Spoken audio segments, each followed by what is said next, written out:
What up, though? Back again. This is your boy Emmanuel with my podcast partner Chris, and we're back off on a hiatus for another episode of the RPM Vinyl Pod. What's going on, man? It's been a second. Yeah, it's been a little bit crazy this week. So just got back from Chosen Few, which was um really incredible experience to see so many people um, all in the same neck of the woods, just enjoying good house music. Yeah, so for the people who may not know, talk about the Chosen Few annual picnic and the experience. Well, the Chosen Few picnic has been going on for I believe 35 years now. And I've wanted to go to this thing for the last like maybe 20 years that I've known about it and just, haven't had the chance to get there. And I've, seen clips and heard stories and finally this year I was like, you know what, I'm going to this thing. And so got invited by a couple friends of ours and it was incredible, man. Got to see DJs like Wayne Williams and cats like that. So it's just atmosphere, like 50,000 people, you know, um, just setting up tents, you know, barbecuing and just having one big old gigantic like picnic, like a family reunion, man. I've never seen, so many people and it just be so peaceful and there's just a lot of love and energy in the crowd. So it was a great experience. I highly recommend going if you've never gone. Yeah, I haven't been to the Chosen Few annual picnic, but I know a number of people from Detroit that went over to Chicago this past weekend. I mean, as you know, I'm not the biggest house head. I mean, I like the soulful stuff, Afro stuff, Hmm. even some gospel house that I've kind of got into. And I would say, it's a genre that I'm continuing to learn more about. I really like, Moody Man and Masters at Work, Olsen Lade, a number of creatives in the house space. I was hoping that we can get one of the main contributors locally, Bruce Bailey and Vernon English. Hoping to Definitely. get them on. They got a event coming up at the end of the month, and it's pretty much the house community. And then our guy Drake Pfeiffer, he's definitely one of the torchbearers here locally on the house scene. But I haven't been. I love Chicago. I was just in Chicago last year with the family, and man, I got a chance to check out the jazz showcase. I went to a nice vinyl spot on the west side of Chicago called Wax. They do like vinyl and ramen. Really interesting um, spot. And then they got some great record shops.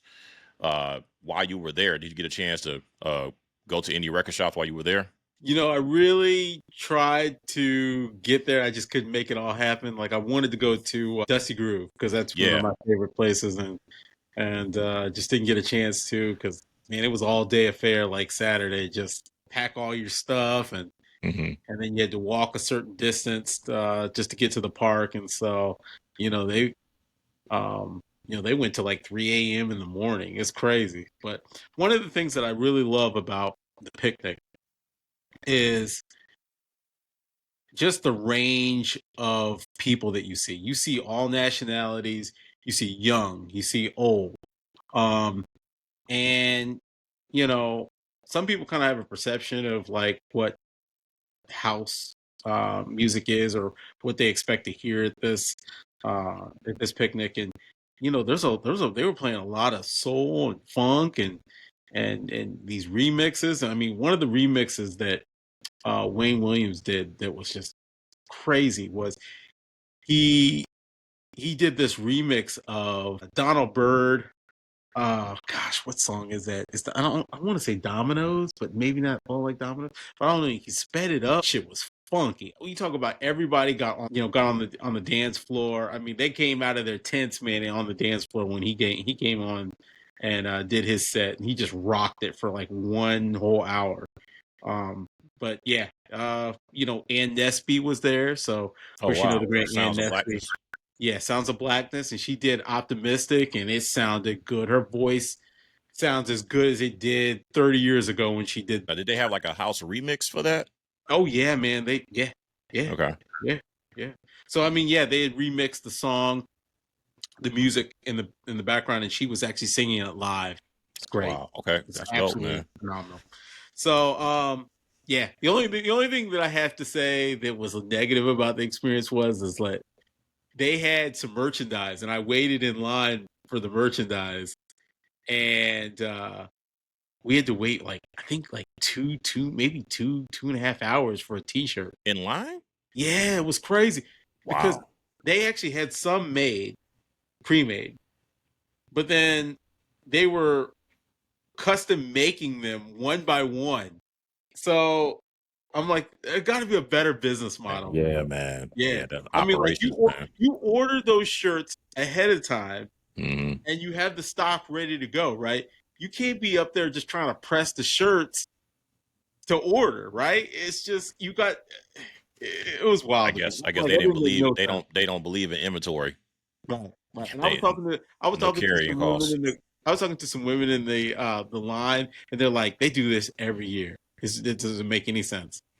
So I was like, they gotta get a better Yeah, handle around that.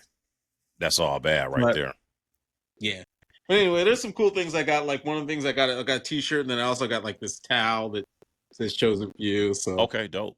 there was some cool stuff there. So Out of the sets that you caught, like was there? I mean, I know you mentioned Wayne Williams. I know he's I think a founding member of the Chosen Few definitely DJs. Was there any sets that stood out? Any or maybe somebody that you were not familiar with? You caught their set while you were at the picnic that you was like, oh yeah, this DJ's dope. That's the one thing when I go to like events, festivals, I always try to check for somebody that I may not be hip to, and right, just somebody else that you discover that's like, oh, okay, this is this artist is dope.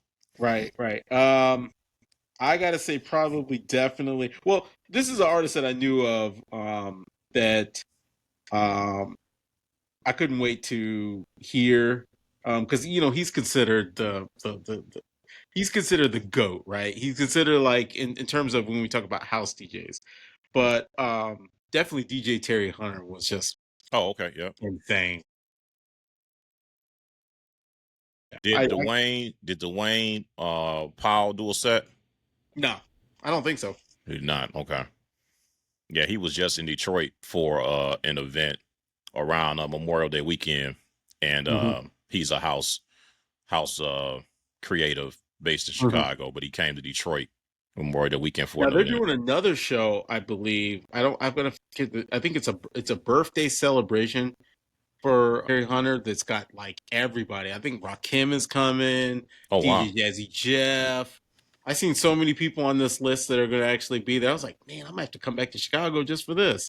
So this is not just a house event. This is more just Yeah, a birthday celebration for right. Terry But Terry Hunter. they do. The Chosen Few does a bunch of shows at other places, right? So Mhm. this is the picnic, right? It's not like a one and done thing. They do DJ sets all over, right? Yeah. Or they have them all the time. So Um, yeah, highly recommend it. If you haven't gone, I said maybe next year we have to go out there and maybe we can, pass out some stuff and memorabilia and try to do a Well, little bit of networking. I'm headed to the Newport Jazz Festival, and one of the things I'm going to try to do is get some content while I'm there. Hmm. Last year I met a lot of the artists, and they were just really cool. So I'll try to maybe get some T-shirts, give a couple of artists some T-shirts. They can take some pictures, Yep, uh, do a couple of drops, interviews. yep. But I felt bad because go ahead. I met a lot of people last year, but we hadn't had this platform established. But when I go out there in a couple of weeks, I plan to, try to get some content, man. But I'm Mhm. really looking forward to Newport. Yeah, yeah, yeah. I've always wanted to do that. I've never had the opportunity, but hopefully one day. Yeah, that's one you got to get to. This week is the North Sea Jazz Festival in Rotterdam, Netherlands, and Hmm. one of my partners is out there, and then a couple of my partners they went out to the Montreal uh, festival a couple of weeks ago, and I heard that was dope. Hmm. Thundercat was out there, Oh, nice. so yeah, Montreal. I have like a hit list of these different festivals that I want to check out, Hmm. but Montreal and North Sea, they're at the top. Hmm. And then there's another one in the United Kingdom. Love Supreme. That's a dope one too. So I definitely want to try to hit across the globe a number of the like top festivals. Sure. And across all music, not just jazz, but just music festivals in general. Yeah. Nice. So I'm gonna ask a question. What have you been listening to lately? Well, I'll tell you. Have you heard the Clips album? You know what? I've heard a few songs from it. Man, Sounds look, pretty dude, good. bars are back. Yeah. Bars are back. I Yeah. mean, Malice was going through a spiritual transition. He talks about it. It's actually the first song on the album, and they talk about losing their parents. They lost both of their parents within a 4-month period. I think I lost my parents within the calendar year myself. And they have verses that talks about the loss of each parent. And their father was a deacon in the church, so they come from a spiritual background. Despite the content that they rap about, they have a spiritual background. Right. And Malice talked about the reason why he got back into hip hop is that he got his dad's blessing, and that his mother really wanted him to be with Push. So I think this album, man, is very meaningful. It's called Let God Sort It Out. I mean, they're intentional. I mean, some deep content. Malice, I know Push gets a lot of shine, man, but I've always thought that Malice was, man, pretty strong lyrically, and it's some dope stuff on there, I'm man. gonna be one of the few people that always kind of like Malice a little bit better. And I know that's not the most popular Oh kind of. no, I'm with you. Yeah, I know that's not the popular, I guess, thought to have, because Pusha seemed to be the more popular one. But yeah, I always thought Malice was just a little bit better. Yeah. I mean, he's 5 years older, Yeah. so there could be some just, maturity and, big brother, little brother. But Yeah. I mean, they both spitting on this album. Yeah. Production, Pharrell is on there on a number of tracks. Definitely check out if you haven't had an opportunity to check it out. They just did a Tiny Desk, dope Tiny Desk. Daru Jones is on drums on the Tiny Desk. So Yeah. check it out, man. But yeah, I've been listening to that Clips.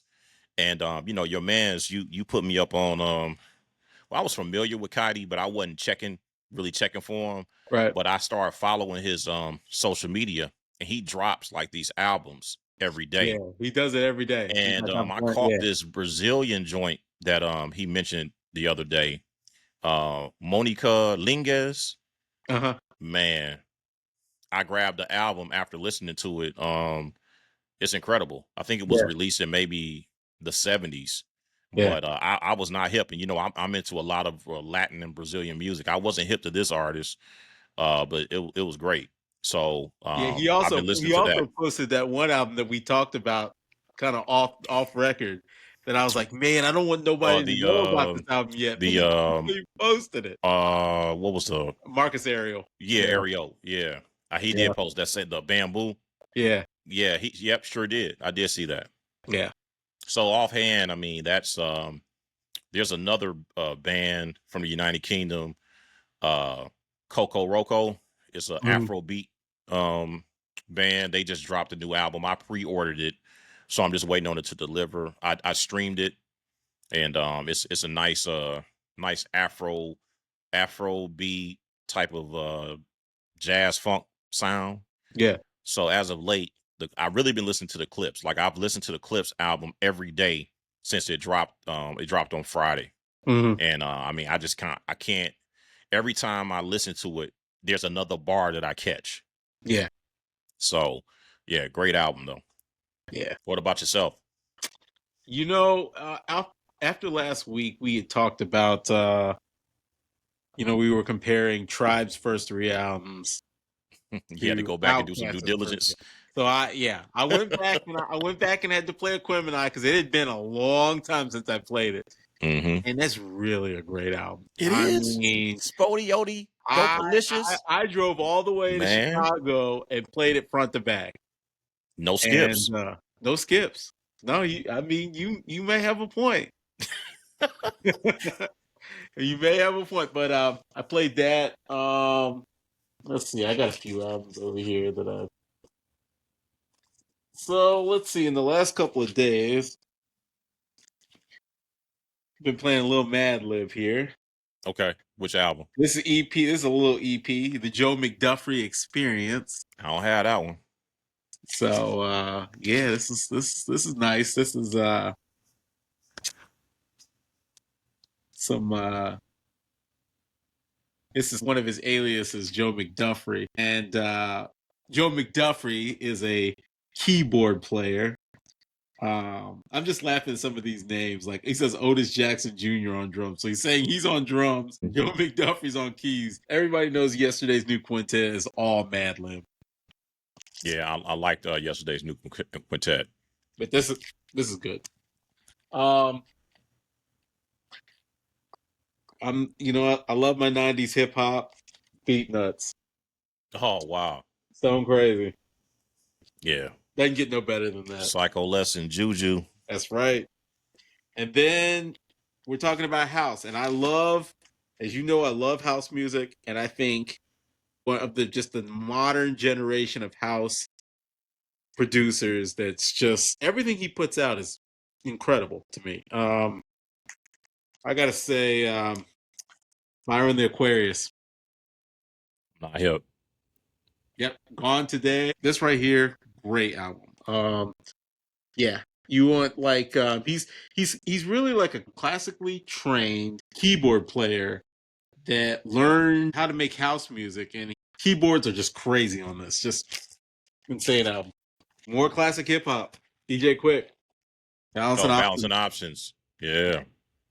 Yep. I love every song on this. I think this is one of his most underrated. It never gets talked about as one of his greatest albums, but this is Trouble on that one. No, I think this is actually on the one after that. But yeah, this has got Change the Game. We Came to Play, Pitch on a Party. This I is remember. great. What's the other joint? He has a joint with Ludacris. Is that on that album? I think you're right.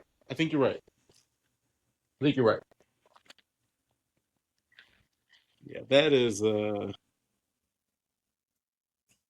what song was that?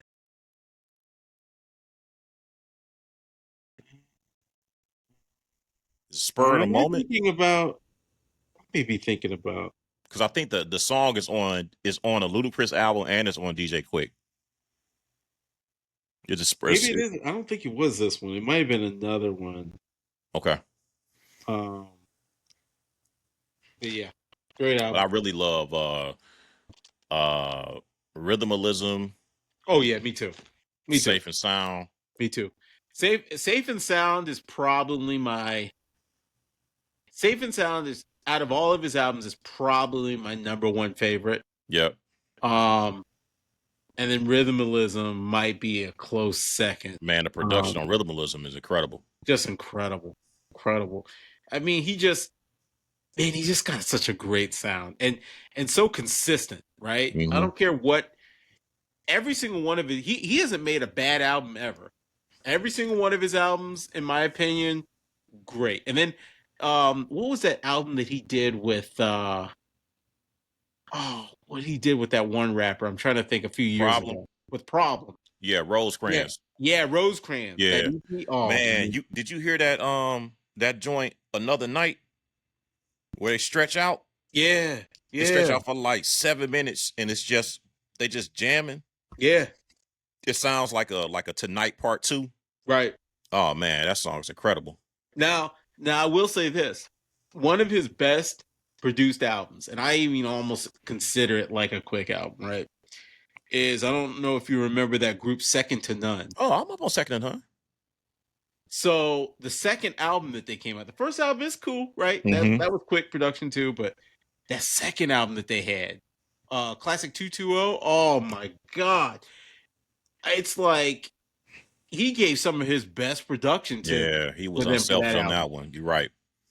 'Cause Absolutely he could have made an album with that himself. right, and that was during that kind of like I think that came out around the same year as Rhythmalism, or I maybe a think it's year like after. 98. Yeah, Mhm. so production's just outstanding. Yeah, I Um, hate that the young cat got murdered. yeah, Mossberg that he was yep, working with. yep. Yeah, I think he was gonna be dope. He was gonna be good. Yeah, I agree. And Um, what else you been listening now, soul wise, to? Hmm. so this is like I love like some good late '60s, early '70s classic soul, and so Leah Roberts.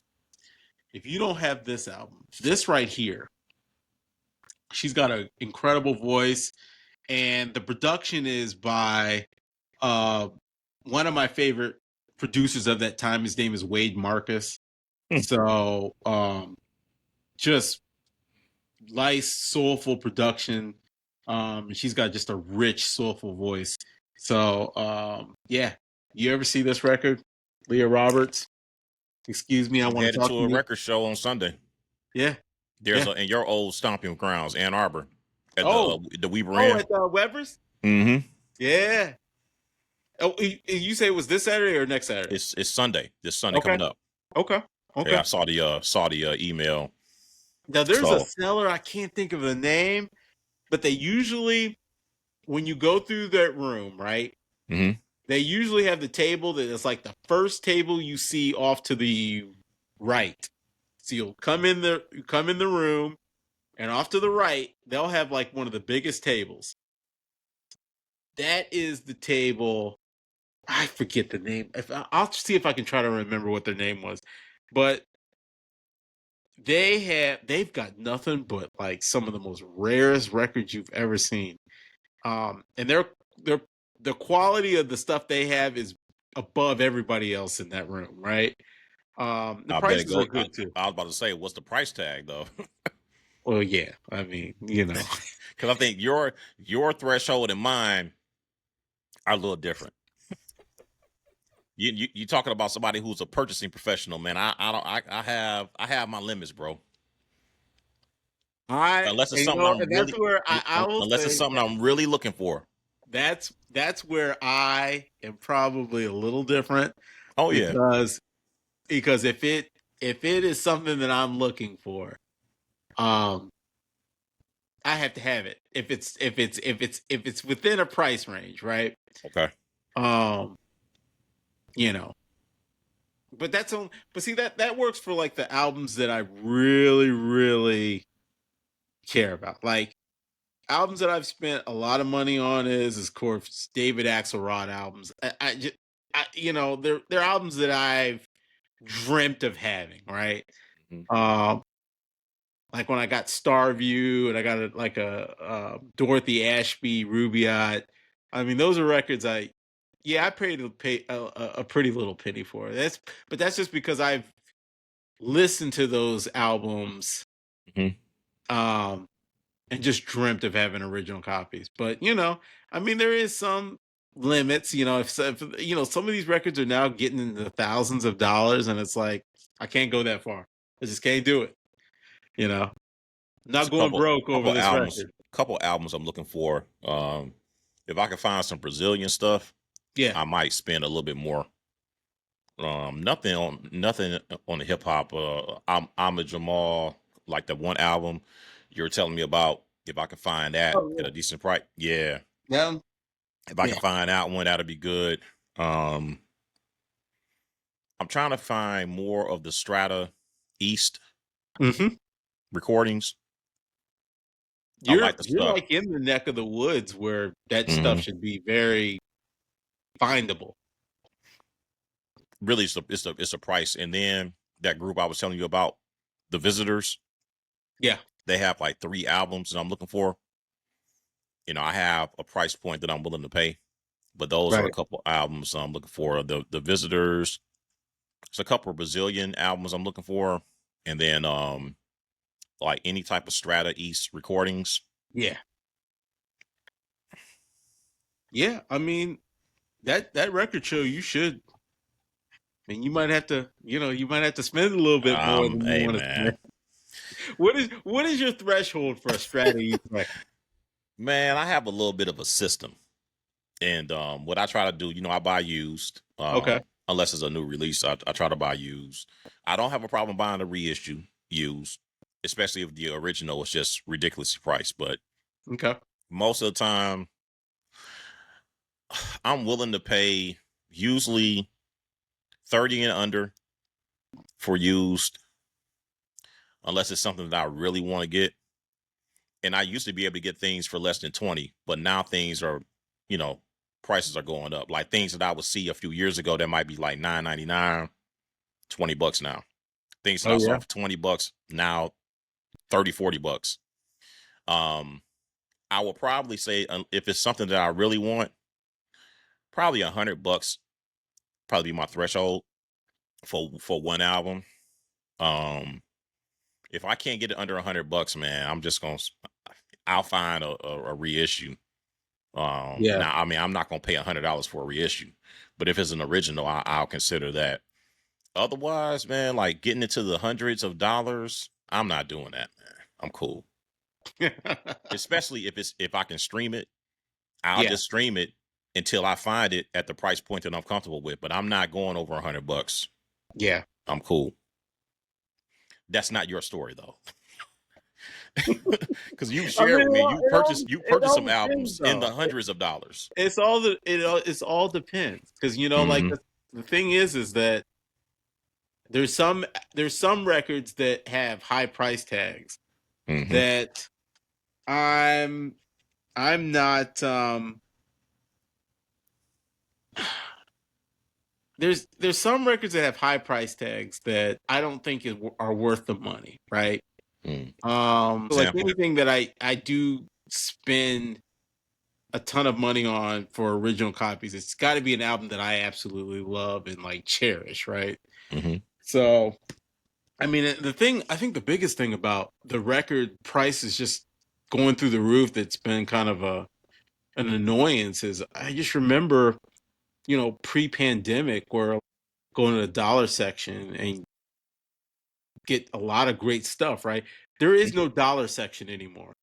There is no place you can go where you go and get a decent record for $1, it seems like anymore. I just can't remember. I haven't seen any place recently, right?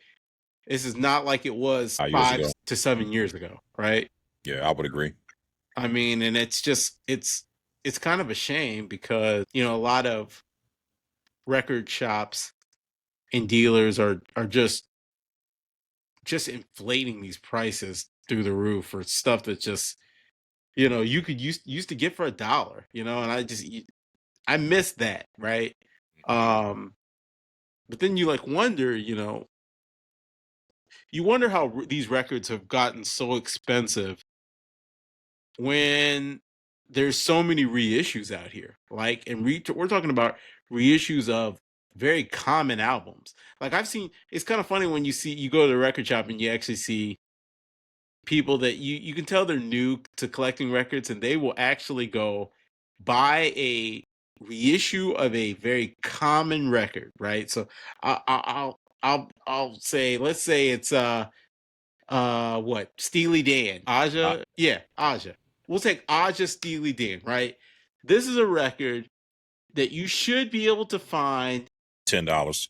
at $10 or less Mm-hmm. anywhere, right? And folks will go buy a $40 reissue of this album. That's the part that I do not understand for the life of me. Why would you want to buy a new sealed copy at $40 or $50 when you could go buy the same album in its original form, $10 or less? Well, I'll tell you, the one thing that I'm struggling, and it's these albums, like you said, a Steely Dan Aja, that's a classic album. Right. And they come up with these audiophile new presses.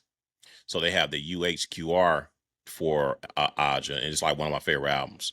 Sure. that album's like $150 in the HQR format. Mhm. And I'm like, do I really want to spend $150 for this album? And depending on, whatever type of setup you have, like I have a regular turntable, focal speakers. So, I mean, I got a pretty decent system here, Mhm. but I don't want to spend $150 for this album. I don't. Yeah. I have a couple of copies in just a regular vinyl. It's not an audiophile Right. press, but the album still sound great on my setup. But these different audiophile pressings and reissues, that's really changing the marketplace too. But I'll tell you, an album is only going to sell if there's a buyer. And I've just made a Yeah. decision that I'm just not going. First of all, I really struggle with people saturating the marketplace that are not even really true vinyl, collectors. Like Right. some of these people that are buying these albums, they're buying them just to resell them at a profit. I mean, we live in a capitalistic society, so it's not illegal, but it kind of messes up the vinyl community Oh, where for you got sure. people that are buying these albums with no intention to ever listen to them, just to, resell them at a egregious price point. But Sure. somebody is going to buy it. We talked about that, I think, on a previous show because, like I told you, I buy a lot of like Cotty Tatham and Digo and Moody Man stuff all the time. And it's crazy how they will put out albums with limited pressing, right? And these resellers go and buy up all the records. And, the record might sell originally for, I don't know, 20, maybe $25, right? Definitely affordable, right? And then they'll sit there and buy them all up. And then you go right to Discogs and they're basically just inflating the prices as high as they can, and that's everything that is wrong with the vinyl industry right now. It's just Yeah. like people that are just opportunistic about just ripping people off, and it's one of the biggest things that I can't stand about the modern vinyl experience these days. Well, I definitely think it's no different than buying a house or getting a vehicle. Do your due Right. diligence, do your research. Yep. I would hate for someone listening that is interested in getting into the vinyl, space, and you just don't know what you don't know. Right. And these people will take advantage of you. For sure. So just be knowledgeable. There's different apps that are available that can give you kind of like historical data on what these albums, should be selling for, or, somebody telling you something's an original pressing and it's a reissue, things of that nature. Don't get got out here. Definitely. Definitely. Because that's the thing too is like and I don't mean to be bashing reissues, right? Because I've got reissues. We all do. I mean, anybody tell you that they don't have any, they're lying, right? It's just like I said, you can get got from folks if you don't know and you're not doing your due diligence on knowing an original copy from a reissue, right? And there's people that are trying to sell reissues as original copies. And yeah, you can get scammed and caught up with that. Because I know there's a record shop. I'm not going to point out the name of them. We're not going to do them any justice by promoting them. But I know of a certain record shop that actually has reissues that they try to pass off as original copies. And I mean, it's shameful. They know the difference, right? But they just figure, you know what? Young people, they're not going to know the difference. To a person that has done this for a while, yeah, they know the difference. I mean, there's things that you can look at key identifiers like the code of what the Mhm. record is. Does if it's an older album, older than 1981, does it have a barcode on it? Right. That's the inside flap of the record. Does it have like a is it completely like white, or is it kind of like a color? Right. You can tell there's a lot of different ways to tell a original copy from a reissue. You just have to educate yourself and know the difference. No, we talked about it. I mean, I think it really will be beneficial, as we continue to grow this platform, having someone in the record store space, pressing or even hi-fi audio that can really provide some best practices if you want to get your first turntable. Definitely. When you're starting to get into the vinyl uh, collecting space, making certain that you're getting what you're paying for. So yeah, I mean that's kind of a takeaway, but I think Yeah. it'd be really value added to have a subject matter expert on to really give the listeners some game, so you don't get got out here. No, I agree. Some of these entry level turntables are just absolute junk. Some people don't understand that the cartridge is the most important thing, one of the most important things of the turntable, right? So you could have, this high end turntable, but what if you got this crappy cartridge that you got on it, right?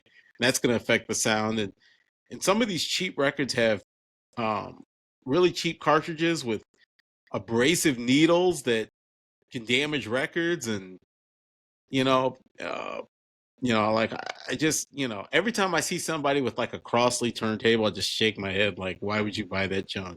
Why? Um, when there's so many other great brands out here. So yeah, I agree. We need to partner with some of these record stores or audiophile stores to just give you know, an educational view of what you should look for in your first turntable. If you're not hip to kind of what's out there and what you should get, but also record care tips, right? Mhm. Things that you can do. Because I mean, look, there's like a lot of stuff out here that is overpriced, because now it's like with records being so popular and the end thing, and so it's trendy, there's a lot of products that are out here in the marketplace that are just overpriced and unnecessary, I should say. I mean, I'm old school about my record clean. I mean, I do have a record cleaning machine, but um I do make my own like solution to clean my records, and it's like something that's like it's a recipe that's been around forever. It's a much better option than buying one of these like expensive $30 little small bottles of record cleaning solution, which I can Mhm. make myself for pennies, basically. We should definitely try to get a little segment on record cleaning tips, tips on buying your first turntable, cartridges, maintenance, things like that. I'm actually in the market of upgrading. I think I shared that with you. Hmm. So I made a call. I won't say the business name, but if they give me a sweet deal, then I'll plug them. But but I'm looking to upgrade. I have a Rega P2, Okay. and for all intents and purposes, I think that's one of the top manufacturers in the turntable Hmm. space. And they came out with this I think it's a limited edition. It's Hmm. the P3 RS. Okay. And one of the challenges that I have currently with my setup is if I have a 33 RPM or 45 RPM, I have to like change the belt. So there is this power supply that comes with this upgraded turntable, which allows me to play 33 and 45 without having to change the belt, Okay. and not having to get up and not, that's going to be a value add. In addition, you talked about the Sure. importance of the cartridge. Sure. It would be a step up in the cartridge that comes with the purchase, opposed to me spending $500 for a cartridge. You get a new turntable with an upgraded cartridge as well with the power supply, which I don't have. Okay. So I've done some due diligence, and I think that's a good, because I was going to have to upgrade my cartridge, purchase a power supply with my current setup, so I can do all of that and upgrade my turntable. Hmm. So I'm looking to get that this week. So you may see Nice. some new equipment here, but I'm excited about. I've actually talked to the business.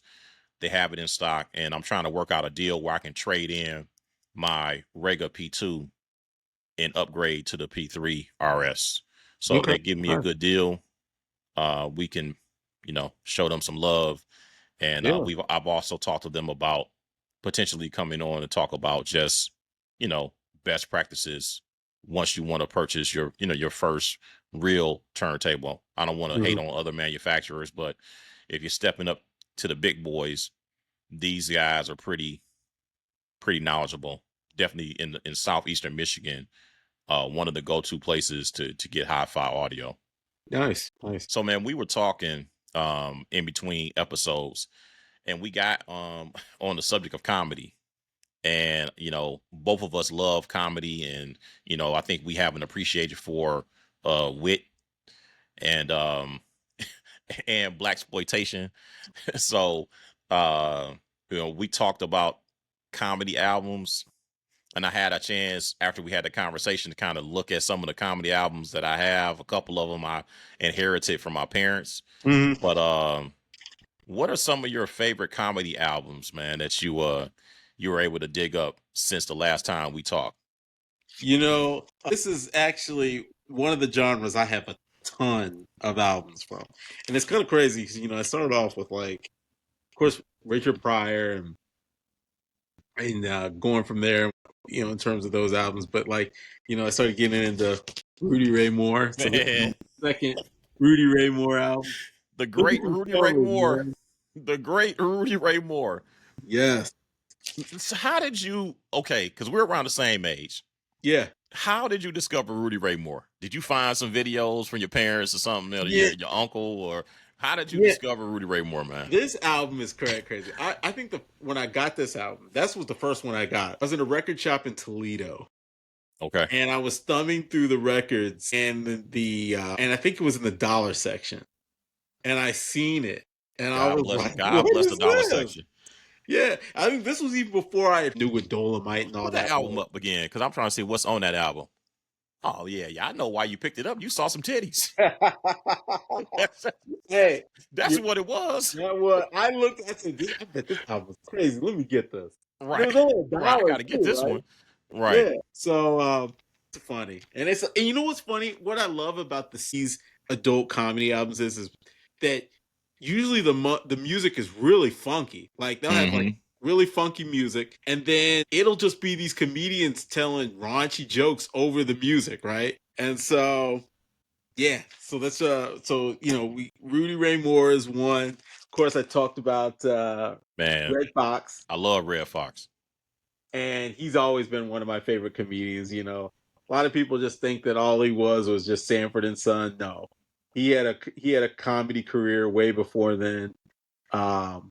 Just one of the pioneers in the game right here. And then while we were talking about Sanford and Son, the great LaJuan Page. Man, Aunt Esther. Wow. Yep. Preach on, sister. Preach on. Yeah, this album is crazy too. And one of the crazy things is the major label that was doing adult comedy was called Laugh Records. So you can see a lot of these comedians put out all these great albums on Laugh Records from this album. And then this is Jimmy Lynch. It's called Tramp Time. And yeah, where do you be finding this stuff, man? You know what's crazy about this record? I got this record People's, I think, and it was sealed. Wow. So I mean, it's still in the shrink wrap. Wow. We've been talking about this cat. So this cat just is in the same vein of Rudy Ray Moore, like very similar. But what a lot of people don't realize is that he was a regular soul artist too. So he was cutting albums. Clarence Reed is also Blowfly. Man, dude. Now I got to give you the credit. I heard of Blowfly, but I had not heard. I heard his stuff was wild, but when I listened to it, man, that dude's incredible. Yes. Funny guy. Man, I think what was the one I was it Funky President? Yeah. Man, that was crazy. That was crazy. So yeah. And then this is of course Laugh Records release, which is Richard Pryor. Oh, Richard Pryor and Red Fox. Yep, on the same album. Be incredible. Incredible. What about you, man? What you got? Man, this is a genre that I'm going to have to definitely take some time to invest in, because there's a lot of good stuff out there. Yeah. But to your point about the marketplace and how the pricing is, I'm definitely going to adhere to my threshold. But if I can find some stuff that's pretty cool, because what I've done is like going on YouTube to check out some of this stuff. Yeah. But I inherited some albums, and then I have a few that I've found just in the wild. But we got to start with, man, in my opinion, one of the greats, Yes. and that's Richard Pryor. Classic. This album is, if you like, I don't want to say black exploitation, but just I would just say comedy. Richard Pryor is definitely on the Mount Rushmore of comedy, in my opinion. That Nigga's Crazy is one you gotta have. Just it's classic Richard Pryor, and you gotta have this one. So Richard That's a Pryor, goat classic That album. Nigga's Crazy, man. Yes. Great album. Now, I will tell you, I don't just listen to black comedians. I like comedy. Like one of the comedians that I think has probably influenced a number of people that we appreciate. My man Lenny Bruce, man. Yes. Lenny Bruce, man, is incredible. And I think another guy that definitely was influenced by Lenny Bruce is probably George Carlin. But That's what I was about to say. Lenny George Carlin. Bruce, this is a great album. Found this one. I would say he's kind of similar to well, maybe not Rudy Ray Moore, but maybe someone that's kind of unheralded, unsung. Pig Meat Markham, man. Here come the judge. So this is an album. I believe I inherited this one. I think my dad might have had this one, but Pig Meat Markham, man. Not the most handsome guy, kind of out of shape. But a character by all means, man. Yeah. But Pig Meat Markham, man. And I try to the unheralded, unsung people. These are the people that I try to look for. Everybody likes Red Fox, Richard Pryor, Bill Cosby, but Pig Meat Markham, definitely a guy to check out. And in the spirit of diversity and inclusion, Moms Mabley, man. I think that this is a pioneer, and someone who had an interesting lifestyle for that time. But Moms Mabley was authentic, and I appreciated her comedy. And last but not least, I think one of the most brilliant minds in comedy is the late Dick Gregory. Unapologetic, blackety black, intelligent, held people accountable.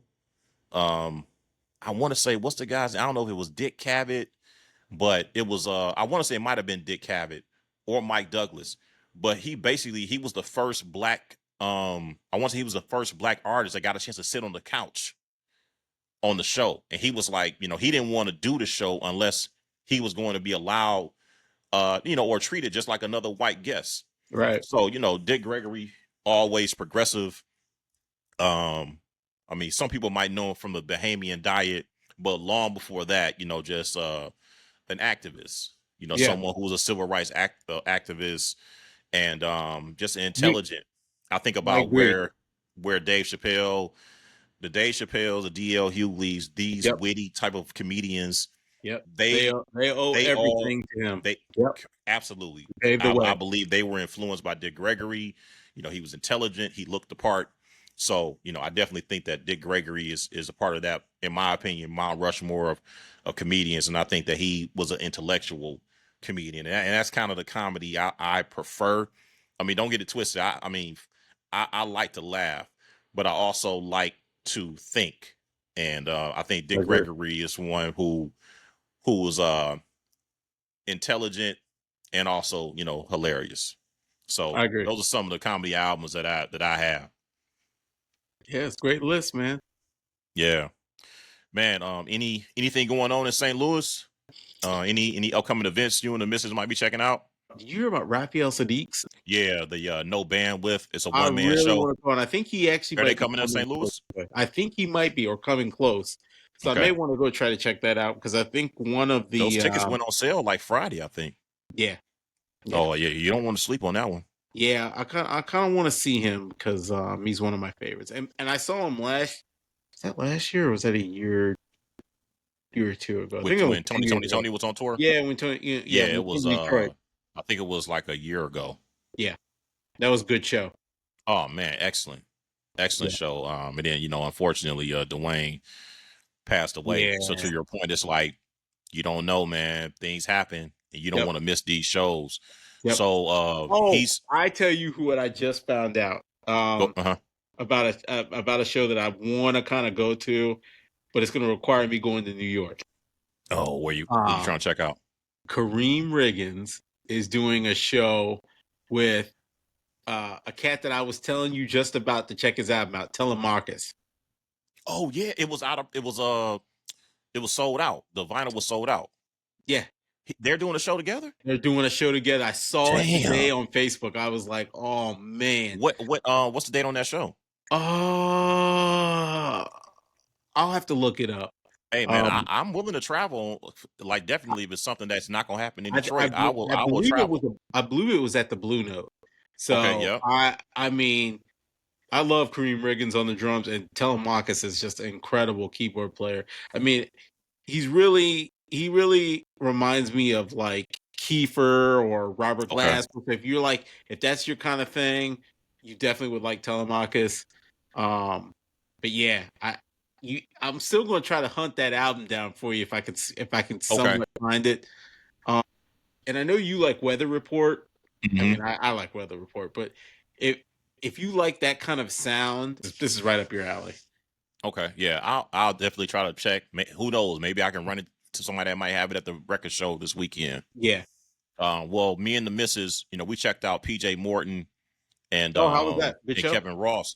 Man, I was really impressed by Kevin Ross. I mean, we hear the albums, the streaming, the songs. We Hmm. both like soul R&B, but sometimes people don't sound like the songs you'll hear when you stream. Right. But Right. Kevin Ross sounded great, and he had crowd engagement, Yeah. and he was like he hung out after his performance, took pictures with everybody. Man, he was like really humble. Where was I that want at? Was that at the L Club? Aretha. Oh, is that Aretha? Okay. Aretha, yeah. Okay. And then PJ Morton, man, he's one of the guys that me and my wife, when we started, I think maybe shortly after we got married, or right around, yeah, around that time, we really got into PJ Morton, and then my wife put me up on Maroon 5, and he tours with them. Yeah. But PJ Morton, a lot of energy. He has a gospel background. Yep. So, he always has some, gospel in his performance. Oh, But for sure. it was a great show last week. And then we're getting ready to go check out Zoe Tall Black Guy, the Baylor Project Hmm. on Wednesday. Yep. So got a couple of shows coming up. And then the following week, Hiroshima is going to be here, Oh, and I nice. have never. It's like their 50th anniversary, Oh, and wow. I have Hiroshima albums, but I've never seen them perform. So I'm like Never seen him before. I'm a big fan. really Yeah. excited to see Hiroshima. And then I got the Newport Jazz Festival at the end of the month. I'll be heading out to Newport, Rhode Island. So Nice. Christian McBride curates that festival, and it's an incredible lineup this year. I'm just like really De La Soul gonna be there, the Roots gonna be there. Oh, nice. So it's a lot more inclusive Sure. with Christian McBride at the helm. Hmm. Newport used to be a little snobbish, kind of a jazz snob Sure. festival, but it's been a lot more inclusive, and I'm looking forward to checking out a number of artists. Nice. Nice. Well, I mean, I think that's that's a pretty good wrap up, for this week. I would say I would encourage you to listen to the Clips album, check out the Tiny Desk, and I will tell you if I'm able to get that deal on that turntable, and if I'm able to look up on any of those albums I'm looking for at the record show, and maybe we can tap back in, and I can let you know my findings, man. But for my man, my podcaster Chris, this is Emmanuel, and we're going to sign off for this week for the RP and Vinyl Pod. You can tap in on with both of us individually. Follow Chris at Ascension Music on all platforms. You can follow me. I go by 1978 with the number 9 and the number 78. And you can also follow the RPM Vinyl Pod on all platforms. We are going to be launching a new website toward month end. So look forward to that with some content. And that's going to be all for the RPM Vinyl Pod for this particular episode. Hey man, have a great week, my brother. And Yep. I'll let you know my findings with regards to that turntable and any albums I can pick up this weekend. Sounds good. All right. See you next week. All right, my brother. All right, bye. Peace. Peace.